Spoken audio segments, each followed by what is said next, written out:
you could see there was blood coming out of her eyes, blood coming out of her wherever. Does she have a good body? No. Does she have a fat ass? Absolutely. You like girls that are 5'1", they come up to you know where? If Ivanka weren't my daughter, perhaps I'd be dating her. I view a person who's flat-chested is very hard to be a 10. And you can tell them to go themselves. Does Donald Trump really speak for you? Well, that's Hillary Clinton's latest attack ad against Trump, and it takes direct aim at what is perceived as his problem with women voters. According to the latest NBC News SurveyMonkey poll, women don't seem to be supporting the Donald that greatly. As a matter of fact, Mrs. Clinton beats Mr. Trump by 15 points among women, Hillary at 53% compared to Trump's 38%. But it is worth noting that so-called gender gap can cut both ways because Donald carries men by an 11% margin. And just one note, in Kentucky, things are too close to call right now. We're monitoring that Democrat primary, where last I checked, with about 85% of the vote in, Hillary Clinton is ahead by a single percentage point. Let's get ahead of this topic and more by welcoming in our panelists this half hour. Let's welcome in from Newsmax, Washington, the former mayor of Cincinnati, also served as Secretary of State for the great state of Ohio, Ken Blackwell, who's currently a senior fellow for the Family Research Council, and joining us via Skype from Washington, the former Deputy Staff Secretary to President Bill Clinton, David Goodfriend of Goodfriend Government Affairs. Thanks to you both. And again, this reminder to you, we love to hear from you. You can call me at 1-877-NEWSMAX. That's 1-877-639-7629. Let's go from phone numbers to poll numbers. Ken Blackwell, Donald Trump and women. Does that concern you? Well, you know, I think he has a challenge, but I think he can be up to the challenge. Look, the reality is that clip that you just ran doesn't put anything new on the table, and at the end of it, they actually transposed a quote that he was saying about something else onto that tape as if it was an assault against women. So they're going to have to watch themselves. One, they're not throwing anything new at him, and so there are no surprises there. Two, there are Republicans who basically have said that this was unacceptable language and he must rise to the occasion and be more presidential, and I think he will. All right, let me go to David Goodfriend for a perspective somewhat left of center and perhaps a bit more in tune with Mrs. Clinton as we monitor what's going on in Kentucky. So, David, the traditional formula for both sides: spend money, spend money, spend money, attack what you think to be is the weakness. Now, in the Republican primary, it didn't work against Trump. What's going to make it work as we're heading for November? Well, I think my Republican friend who just spoke sort of gave you a description of that. I mean, that was more spin than a fastball pitch at an MLB game. I think that it's not going to work. The fact of the matter is Mitt Romney did quite well among married women when he ran as a Republican. Donald Trump's unfavorable rating among that same demographic puts him in double digits behind where Mitt Romney was, and Mitt Romney lost an election. So Donald Trump would have to more than make up the gap among women, not to mention Latinos, African Americans, and students, people under the age of 30. I just don't see how he does it in an electoral college. Now, this will be a tough fight, don't get me wrong. The reason why, to answer your question, the reason why I think that it will work in the general election better than it worked for Mr. Trump's opponents in the primary is that in the general election, all the demographic groups that I just mentioned are key in the swing states, including my Republican friend's state of Ohio, which would be a swing state along with Florida, Colorado, New Mexico. These are states where Latinos, African Americans, women are going to be key votes to carrying the state and therefore the election. And Donald Trump has an enormous uphill climb with those groups. All right. I just don't see how he overcomes it. All right, we'll see about that. We're working to overcome some Skype transmission problems, but via telephone, loudly and clearly, we've got a call from Hanford, California. It's John. John, our prime question tonight. Should Donald Trump sue the New York Times? This is John Sanchez. Donald Trump should not sue the New York Times.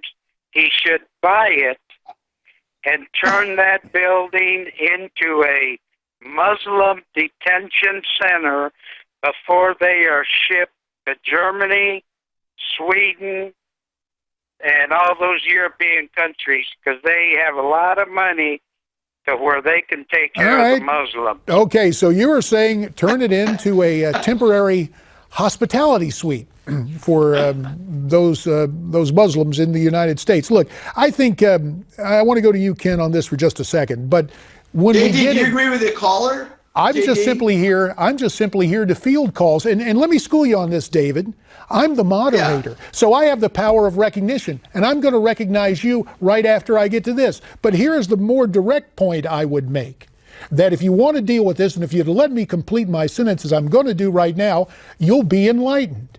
The fact is, what we ought to do, so we single out no group, is to put an overall moratorium on immigration to the United States until we figure out, to quote Mr. Trump, what the hell is going on. Because, David, it's pretty obvious. Your side is doing the reverse of get out the vote. You're trying to bring in the vote. New voters that you entice with endless government programs to try to keep the left in charge. So I step down from moderating to answer your question, and now let me turn to my other guest, Mr. Blackwell.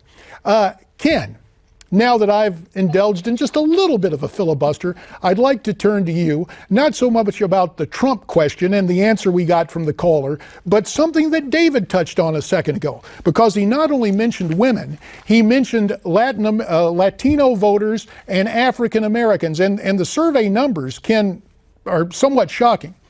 You take a look at that poll, 84% of African American voters with Hillary, as opposed to 9% for Trump. Latino voters, Hillary was 65%, but white voters, it's reversed. It's Trump 53 to 39. So, Ken, how does Trump reach out to those groups? Because in stark contrast to some others who believe in the myth of the monolith and open borders and endless entitlements to bring in new voters, how does Trump work to get those voters who are already registered from different minority groups? Speaking to opportunity, I think he has to embrace the speaker, Paul Ryan's program of growth and opportunity. Donald Trump can sell that with great confidence. Look, I think he is going to far surpass McCain and Kerry in terms of his take, Romney in terms of his take of the African American vote. I also think that he, in fact, will get close to 40% of the Hispanic vote. Look, these folks want to go to work. They realize, because they live it day in and day out, that there is a very low labor participation rate. There's slow economic growth. And what these folks want is an opportunity to do an honest day's work and support their families. The one thing I know about the Hispanic population across our country is that these folks, as well as African Americans, they really do understand that the family is the incubator of liberty, and people want to be able to take care of their families. Point well taken. Listen, let's get back. Sorry, we're short of time. Got about a minute and a half left. We want to get back to the phones. From Prattville, Alabama, here is Ken. Ken, your take on Mr. Trump and the conservative movement. Yeah, I find it really funny that Donald Trump would sue the New York Times when his campaign headquarters is the National Enquirer. I don't find Donald Trump to be anything that could be a president.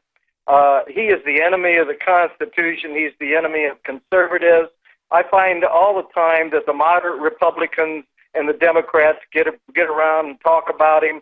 This guy shouldn't be president. I don't think he will be president. And I hope the delegates So in July let me just ask you, abstain. Ken, are you happy with Hillary? You want Hillary to be president? Absolutely not. They're both two sides of the same coin. You're voting for a Democrat or a Democrat. Well, I appreciate what you say, but Trump is no genius.